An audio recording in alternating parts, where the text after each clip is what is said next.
Growth, success of an entrepreneur. We've raised the bar. Learn firsthand from successful business owners and create your own path to success. I'm going to show you how great I am. It's time to hit the road to growth with team lead of the Enriquez Group, Realtor Vinny. Hi, Realtor Growth listeners. Today I have Lance, CEO of Ion Franchising. Everything you need to know about franchising, hopefully here today. I mean, thank you, Lance, for being here. Do they still have, isn't there like a magazine where it talks about the different franchises and things like that you can kind of purchase into? You know, Vinny, years ago, thanks for having me, by the way. Years ago, there were all kinds of magazines, and there still are. Yeah. However, everybody today at 1 o'clock in the morning when they're stressed about their life is doing those very creative Google searches. Find me a business. How do I be my own boss? And franchising will always pop up. But the challenge today, even with Google, is there are thousands of franchise opportunities. So you cannot Google your way into finding the best one for you. It doesn't exist. It's like Googling looking for your wife. It's not going to happen. It's a little bit difficult. Well, I guess you got some mail order bride, so possibly, I guess it's not. Well, maybe. Okay, I stand corrected. That might work. All right. Before we get into your story, what are some things? And we might have got there organically. We probably would have, but what are some things to be aware of when thinking of buying a franchise in? Yeah, I mean, look, I tell people that you have a certain skill set. Everybody listening has a certain skill set, certain comfort zone, certain risk tolerance. Sometimes I could adjust those and make your comfort zone a little bit larger with some education on business ownership and franchising. But, you know, there's a lot of misconceptions.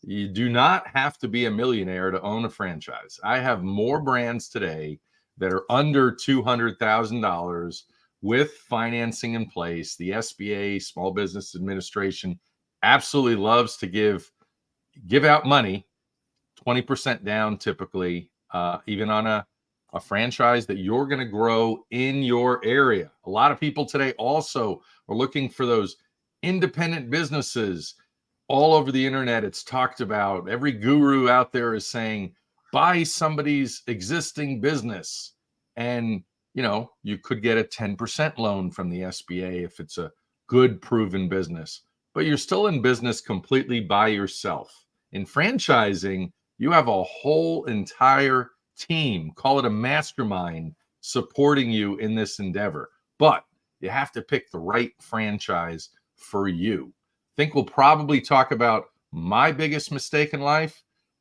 I picked the wrong wife, and franchises are relationships, but in business. So you have to pick the right one. With your company, with Ion Franchising, are you helping, I guess, more of the entities find franchise owners, more of individuals looking to start a franchise, or what does it look like? It's both. My advocacy is on the side of people listening to this podcast. I am going to help people for free. I get paid like a recruiter, which is pretty cool. Because if you never found me and you went to any brand on your own, you're doing this all on your own. They're all trying to sell you. I'm going to get you and match you with the best opportunities for you, and you're never paying me a penny. And I do have a free assessment on my website, and you can send me on IG. You can send me a message. Vinny will be the code today. And people hit me up on IG. I'll send you the free assessment link. I'm happy to schedule a call and talk about it. Perfect. And all Lance's information is in the show notes. So go in the show notes to reach out to Lance. Now, how did you get into this business? Did you grow up in, I guess, franchising, entrepreneur? What did you grow up as? Such a great question, Vinny. You know, how do people even become entrepreneurs? You know, is it some lab accident? In my case, I was actually born into it, and I feel incredibly lucky that I didn't have to remain stuck like a lot of my friends for years, pre-programmed to get a job and, you know, just generally speaking, not be happy. Plenty of people get a job and they're happy and, you know, they collect a paycheck and that's great. I had a grandfather that was a Polish immigrant I could barely understand, who created from a little bodega in New York City, created a chain of supermarkets and was outrageously successful. And my other grandfather was a real estate attorney, and he helped people play real life Monopoly, commercial, residential, the whole 9 yards, bought himself a bunch of buildings. And Dad was on Wall Street. So, Vinny, as you know, the three pillars of investing are Wall Street, real estate, and business ownership. So at a really young age, Dad clued me into the fact that I am going to be unemployable. I know too much. Question is, where the heck am I going to spread my wings? And I had an uncle reach out to me who did tech before a lot of people even knew what tech was. And he wanted to build $1 billion restaurant franchise group. And I helped him do that. I moved from New York to Arizona. And believe it or not, we got to 225 million a year in the early 90s. 92, we were doing 225 million a year with TGI Fridays. But so that was a big education for me. I got out to the West Coast where I got to see things that are new as opposed to old buildings, and it was a lot of fun. And I'm in Vegas now. How old were you when you partnered up with your uncle? Well, with my uncle, I was really recruited, and that was almost 23. I was out of college, got my economics degree, and I ended up with him for 5 years. That was the longest I stayed anywhere. And he went back to Asia to go build other tech companies. And in my case, I went on to follow the path that he sort of etched for me in franchising. I became a franchisee of Krispy Kreme donuts. My partner and I had 2 states for Krispy Kreme. I ended up doing Wingstop. Wingstop in the early days, people thought I was nuts. Why did you pick that? We never heard of that. That's not going anywhere. And Wingstop became an amazing household name. I was, in fact, president of the Franchise Advisory Council and mentored a lot of new franchisees. Then I created a now famous brand from scratch, actually part-time, called Pink Box Donuts. That is now big hotshot brand in Las Vegas. I started that in 2011 and fell into being a franchise broker. My podcast is in the top 1% of all podcasts, and that's called Ion Franchising. And I love to teach people and educate people about not only business ownership, but specifically franchises. And I have people that are very high net worth individuals to people just getting into their first business with $30,000, and they call me and say, "Hey, how do I do this? Tell me what I should be doing." So were you an operator at all during that period? I was. Okay. I was. And the bizarre thing is that I didn't know at the time how good I was going to be. And I was good. Why was I good? To this day, I like to follow the system, a system. I'm very competitive. I like to be the best. And, I really enjoy people. That's why I left Wall Street in the first place. I really, truly enjoy working with people. I like being hands-on. I'm not really that technical, but I was good in the kitchen. And my team loved me in the kitchen on Super Bowl, the busiest wing day of the year at Wingstop in the old days. But it was a lot of fun. And that's the really interesting thing about franchising. I mean, I got a buddy that owns 19 Great Clips hair salons. He's bald and doesn't know how to cut hair. Mm-hmm. So it's not about you knowing the technical aspects of the business you're getting into, but you have to be great with people. You have to be able to follow a system, great communication skills. Being likable is helpful. And, having that ability to learn. And, some people stop learning when they get too old. Remember John Wooden, the old UCLA basketball coach? It's what you learn after you know it all that counts. Teach them how to put their socks on right? First practice. That's it. So you're operator. I mean, you're there for the day-to-day. Then when you start actually opening up multiple stores, I'm assuming you can't be there for the day-to-day. So how are you finding the right people to put there to make sure that the product is good and has the same level of, I guess, love and care for that business that you would? Great question. That is the magic question right there. I was rough around the edges being a former New Yorker moving out to Arizona. And I'll never forget, there was a head waitress, if you will, Karen, at one of the TGI Fridays that I was overseeing that said to me one day, "You're really an asshole." And I said, "I'm sorry." My chest puffed out like, "You can't say that to me." And it took me a while to realize that, you know, culturally, I come from a different state, sort of an obnoxious, aggressive state known as New York, although I do love it. And I realized I had to change who I was and how I was treating people. And, you know, it's not about getting walked all over, but when you really learn about people, you're going to do much, much better. And I learned quickly that you have to build a core team. You're always going to have turnover in business, but it's that core staff. Who is the first person that you hire? Like Warren Buffett, unfortunately, Charlie Munger just passed away not too long ago, but that was his main guy for years. Who's your main guy or gal? You need to find them. And I had a lady named Deb who was my main gal at Krispy Kreme, at Wingstop.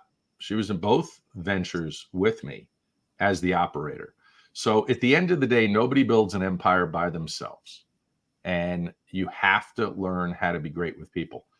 I don't know how much time we have, but I can give you amazing examples in the old days how I'd hire people, find people out of state. And those will be in my new book I'm working on. Yeah, no, that'd be great. Yeah, let's jump into that. All right. Well, let's give you a first example. So when we were doing Krispy Kreme donuts in Utah, I lived in Las Vegas. This was before the internet. And what I did was I drove in and I looked at where the site was going to be, the land that we had purchased. Building was just starting construction. And I looked at the other restaurants. You know, you always ask yourself, if I'm looking for a leader in my organization, in this case, Krispy Kreme in Utah, where would I want to hire them from? And the answer is a big restaurant, preferably a chain that understands systems and great training. So it could be Outback, it could be Chili's, it could be Applebee's, and all of those were within a stone's throw away from that particular Krispy Kreme. So guess what I did?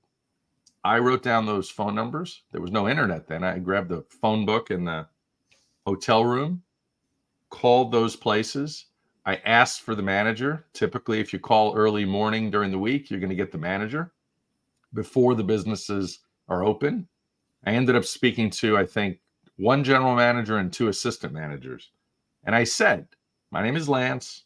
I'm opening a great food concept right down the block. It's going to be high volume. I'm looking for great leaders, managers like you.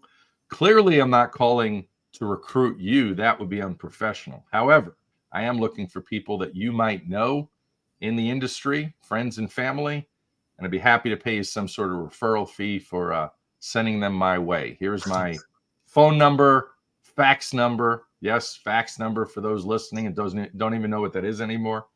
And believe it or not, I got a lot of people calling me and faxing me resumes, most of which, included the individuals that I spoke to. And then I went into those I let all of those people know as I was setting up interviews that I'm coming in on this week in the month of February, and I would love your schedule for the week. I pretended I was not sure what my schedule was going to be. Well, that was a lie, a white lie, because I knew what my schedule was going to be. There's an old story that you're always better off hiring people that are currently employed because you know what you're getting as opposed to somebody that has some kind of story as to why they're unemployed. And I had their schedules and I visited them all at work. Now, in the old days before social media, I didn't know what they looked like, but better yet, they didn't know what I looked like. So I snuck in there and observed them. And the gentleman at Applebee's had an incredible staff. And I actually let him know who I was when I was there very quietly. And the first thing he said to me was, "The neon light on the east side of the building is broken and I'm having it fixed tomorrow." I didn't even ask him that question, but I did notice that the neon was hanging down when I walked in. I realized that was probably my guy, and it was. And we hired him. He became the GM, etc. So hiring is an art. Most people are completely wrong with hiring. They're sending out ads everywhere, and it's kind of like hoping and praying that the right individuals come to them. I find the people myself. If you were in that same situation today, do you think you'd be doing some internet stalking on the person, like social media stalking too, or? More than likely, I would. More than likely, I would. It would be much easier today, and I still was able to get even the youngest employees for a lot of positions all through my network. I'd always go to my friends and family. Well, I mean, look, Facebook started, I think I was active in 2007 or so. So starting around then, I'd always ask friends. I'd say, hey, I'm hiring for this restaurant. So the answer is, yeah, it's a different art today. But at the end of the day, once you attract those people, the way you retain them is being a great boss and creating that great culture. And one of those secrets for me was always giving people what they asked. I had a lot of students, whether they were college or high school, that worked for me in the food business. So a lot of them only wanted part-time. And one of the biggest mistakes most bosses make is they're desperate. So they take that perfectly great employee that only wants to work part-time, and they ruin them by forcing them. And, Vinny, can you please work tonight? I know you can't normally work Friday night, but can you please work? And eventually those employees get worn down and like, man, this boss doesn't listen to me. I'm tired of working Fridays. I told him I needed that off. Now you're expanding, you're taking on more franchises.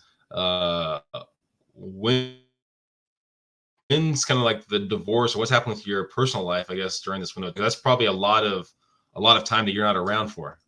Yeah, well, and the divorce, I wouldn't blame it on how much I worked. It was obviously a bad relationship. Like picking a bad franchise, I picked a bad wife. I picked someone. She'd probably say the same thing about me, Vinny. But at the end of the day, we weren't a good match. It was a bad move, and we are all calculated in our decisions. We might rush into them. Marriage is a big one. And it really screwed me up pretty good, because obviously financially and all your mental energy going towards worrying. I mean, look, at the end of the day, everything fits in one of two buckets: things you can control and things you can't. You can't control the weather, so stop worrying about it. You can't control what your father-in-law is thinking, so don't worry about it. You can obviously change your habits that might change that person's thinking, but at the end of the day, it was a pretty bad deal. So did that have any effect on how you looked at your routines or your what you were doing with your life? Of anything? Yeah. Did anything change there? Yeah, it's always time. There's a lot of time in screwing something up when you look back and go, man, if I didn't do this, I would be so much better off. But it took me down a different path. I took a lot of time off. I sold one of the businesses prematurely because I just didn't, I wasn't as motivated. At the end of the day, not everybody wants to be a billionaire. I mean, I did start off like that, thinking, I want $100 million. And then I realized, where the hell am I going to spend all that? So I realized I didn't have to work that hard, because my goals were just to be able to have that time freedom to be able to do whatever the heck I wanted anytime. That's what I have today as a franchise broker. I fell into being that years later. And I have people ask me all the time, well, you've done well in businesses. Why don't you just own more franchises today? Like, it's too much energy for me. I did get remarried 14 years ago, Vinny, 57 now. I got remarried 14 years ago, and I found the perfect woman. I know you're thinking like, damn, he had an awful, awful first divorce. But guess what? I found the perfect woman and realized I'm going to do this again. She kind of forced me. said, you have to get married. We can't just shack up and live together. And she was right. And she's amazing. And my life has never been better. You know, when you find the right person and you have that great relationship, it's an amazing partnership. So you get to grow old together, and that's what we're doing. She's younger than me, but a little bit.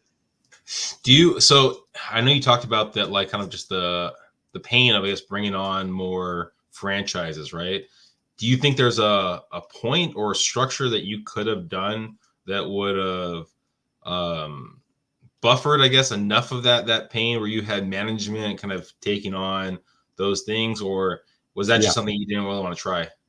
You know, at one point, as much as the divorce issues, I had a partnership issue with Wingstop, and I ended up selling my Wingstops prematurely. I did the hard part. The hard part is finding a location, staffing it, opening it, and building sales, and getting to the point where you're cash flowing, and in my case, making a lot of money. And I ended up selling those Wingstops early because I was so annoyed with between my attorney, between my partners, and I ended up getting a pretty big bridge type loan because I had money, but you need a lot of money to open a whole bunch of restaurants. I mean, to open a Wingstop was, even in the old days, was $375,000 a year, $400,000. That's cheap today because they're probably $550, $600 to open these days. But I didn't have all that cash, and I ended up having partners, and they were sharks, and I didn't know what I didn't know at the time. And again, although I had been recently divorced, or that was kind of in the midst of the whole thing, I had 6 Wingstops, and it was just unfortunate. And I had an attorney that literally said to me, yeah, I think this agreement is going to cause us some grief down the road, because there was some things in the agreement that the attorney didn't pay as much attention to as he should have. I certainly didn't understand some of these clauses back in the day. Now I think I'm very good with contracts because of that. But, you know, at the end of the day, fail forward. We're all going to fail. I was an incredibly successful franchisee. I did all the hard things right. Some of the easy things I screwed up. You know, the partnership shouldn't be that difficult. It is all about roles and responsibilities. And, you know, sometimes people want to take advantage. And one other new attorney told me, you know, look, people love to fight over money. You had successful restaurants and people want your money. Unfortunately, bad people, but I did it to myself. I learned. Learning from that, and I guess for people listening, learning from mistakes, what would be something that they should focus on besides hiring a really good attorney to focus on when building a partnership? I guess to start some franchises. I think the first step is try to avoid partnerships. Obviously, do it on your own. Do something you're ready for. If I was going to do it over again, maybe I would have started with 2 Wingstops and done it all myself and grow the cash flow myself. However, if you're going to do a partnership, it is all about roles and responsibilities. Get the opinion of multiple attorneys, get some mentors. While I had some mentors, most of the better mentors didn't come until later. My father, unfortunately, has passed many years ago, but my dad didn't really want to get involved in my business too heavily. I did use an uncle that was an accountant for advice when my first set of CPAs truly screwed up everything because they weren't used to sort of overseeing multiple LLCs. So surround yourself with the best mentors. And to be honest, I give free advice all day, Vinny. And I help people on a regular basis that I'm not going to do any business with in the future. I don't always know that at the time, but I still give free advice always to people on business startup. You know, whether you want to become a franchise system with your independent business or whether I find you a business. And I'll give you sort of the cheat sheet in my brain as to how to do this correctly. But if you can avoid partners, that's always a great thing. If being giving free advice, right? And I know your time's valuable, right? Yeah. And so what's the best way of someone properly, I guess, reaching out to you and trying to pick your brain? Yeah, I mean, look, I'm all over the place, all over social media, everywhere. You can certainly DM me on Instagram, Facebook. My website is lancegrawlich.com. My name, that'll be in the show notes, or ionfranchising.com is the podcast, EYE on franchising. And I love giving back because I don't feel like I had the right support. I did a lot of things right. I did a lot of things wrong. And I love helping people not make any of the mistakes that I made. And I help individuals every single day. It seems to come up, at least maybe not every day, maybe multiple times throughout the week. It seems like a lot of the advice I give them is stuff that I wish somebody gave to me when I was starting out. But like I said, I made the money. Instead of completely retiring, I give back as a podcast host, which is a lot of time. I'm a guest on great podcasts like this one. And I mentor all kinds of people. I talk to as many young people as I possibly can. I help people in Facebook groups, even though it probably won't be reciprocated. And there's nothing wrong with that.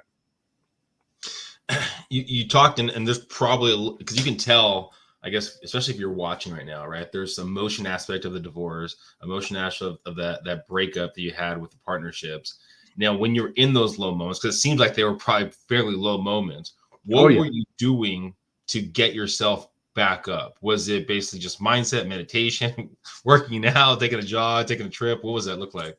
That's another great question. I work out regularly. If without working out, even my current wife, if I'm having a hard day, like here, you're starting 7 a.m. We're on this podcast, and I'm going to go. And at some point, I have to wonder, when do I get to the gym? That's my safe space, if you will, which I love. I love to expend energy, hitting a heavy bag, working out heavy, running. So that's a great thing for me.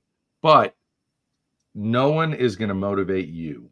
You have to motivate and push yourself. So you have to always ask yourself, think of your goals.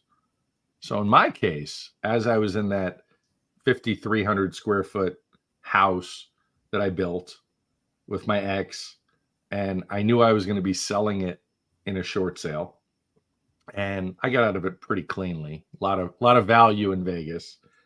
And I realized, what am I going to do now? Let me do something a little simpler. And sure enough, then I had somebody call me and ask, hey, can you help me create a business? And that was a gentleman that had the idea of Pink Box Donuts and had the idea of the name, but had no clue how to do it and was willing to put up the money. They said, well, I'm doing other projects. I had a nice chunk of equity. And like I said earlier, I built that part-time and created a great brand. I used all my skills to create something that had never been born before. And that's a pretty powerful thing to be able to do. And I felt pretty amazing about myself to create a brand from scratch part-time. And that partnership didn't work out too well either, to be honest. And maybe it's me. Maybe I'm too nice. Maybe I'm too generous with my time. I don't know what it is, but at the end of the day, I know I have a big heart. I know I have knowledge. And the way I choose to give back today is sharing on my podcast. I'm really going to blow up my YouTube channel this year as well. Wrote a book with a bunch of friends called Luminary Leadership. Whatever I can do, I just feel like I have to get the word out that franchising is a hot space. People should explore it. With a guy like me on your side, I do it for you for free. So why not explore? So hopefully that sums it up best. Well, what's that? You're talking about goal, always knowing your kind of goal. What's your plan? If we're talking in 5 years from now, what does that look like for you? What's that kind of North Star? For me now, being 57, my goal in all that I did building businesses it was hard to give up control, but I did, and I learned because I had a great team, and I let myself coast because I had a great team in place. But I didn't take a lot of vacations. I didn't have a lot of free time. And I didn't want a lot of free time. Last year, my wife and I took a vacation every month. And a vacation I define as 4 days away from my home, 4 nights away from my home, could be in the United States. Last year, we were in Mexico, we were in Puerto Rico. This year, we'll probably make it to Europe, Mexico again, etc. And so that's what I'm doing now. It's vacationing and having fun with the wife that I absolutely love, my perfect partner. I always say my first wife was my practice wife. My second wife is my perfect wife. And I mean that sincerely. And, continuing to always work on that relationship, because when you take anything for granted, it doesn't work anymore. You have to really focus, and you have to give always. It's an old expression I was taught. I worked with a company called Rapport Leadership International, and I have a keychain somewhere behind me on this bookshelf. It says givers gain. And I'm a giver. I've always been a giver. Maybe at times I've given too much, if that is possible. But I've learned in this particular relationship how to really be the best husband and hopefully the best father. The kids are all grown up now. And so for me, it's focusing on being the best franchise broker in the country, franchise consultant. By the time this year ends, I'll probably represent about 1,100 brands in virtually every industry. And I had a guy this morning text me and say, my brother and I are looking for EV charging stations. Do you have a franchise like that? We do have a couple. It's not something I would necessarily do at this particular juncture. I think there's a lot of better ones. But that's the other thing, too, that's interesting, Vinny. In the old days, people used to follow their passion. If you loved kids, you'd become a teacher or a school principal or whatever. Passion, to me, today has changed completely. Whether people realize it or not, everybody's passionate about something or a few things. So if you're passionate about spending time with your family or your kids and making sure you attend every one of your kids' soccer games, like my dad did, he didn't miss anything. It was parents we never saw. My dad was everything I ever played, from track to soccer to baseball. He never missed anything I was ever in. So people today tend to be passionate about something. If it's family and kids, put yourself in that position where you can be there and you have the time to do whatever you are passionate about. Your passion does not have to be your business. Howard Schultz from Starbucks, the founder of Starbucks, he's like, I'm not in the coffee business. I'm in the people business. And basically all of the majority of the great brands that I represent are all exactly like that. If you have a plumbing franchise or any kind of business service franchise, it's all about the people you serve, the people you employ, and none of that's being taken by AI either. The service business is alive and well. Well, thank you so much, Lance, for being on the Road to Growth podcast today. I know you kind of already talked about it, but I guess reiterate it. If people are listening, they're looking to get more information about a franchise, starting a franchise, franchising their business, what's the best way of getting more information? Yeah, I was going to say also franchise, if you've got an independent business that's successful at all, let's talk about setting that up for franchising. It's not as expensive as you think. So to find me, the easiest way, shoot me a message on Instagram, shoot me a DM, and use the word Vinny on any of the platforms so I know where I got you from. And lancegraulich.com, ionfranchising.com, EYE on franchising is my podcast, and happy to talk to anybody about anything business related. Again, thank you so much, Lance, for being here. My mean, pleasure. I've had so many business owners that kind of start from scratch and they go, okay, well, maybe I'll get a mentor, I'll learn on the job. But I mean, if you have a model that's already kind of perfected in a sense, right? I mean, that can help out a lot of time right there.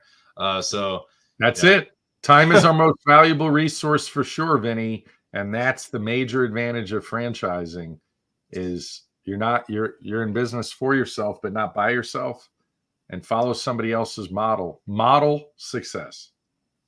Thank you guys for listening. Please subscribe, please share, and go in the show notes and go find Lance. Bye, everyone.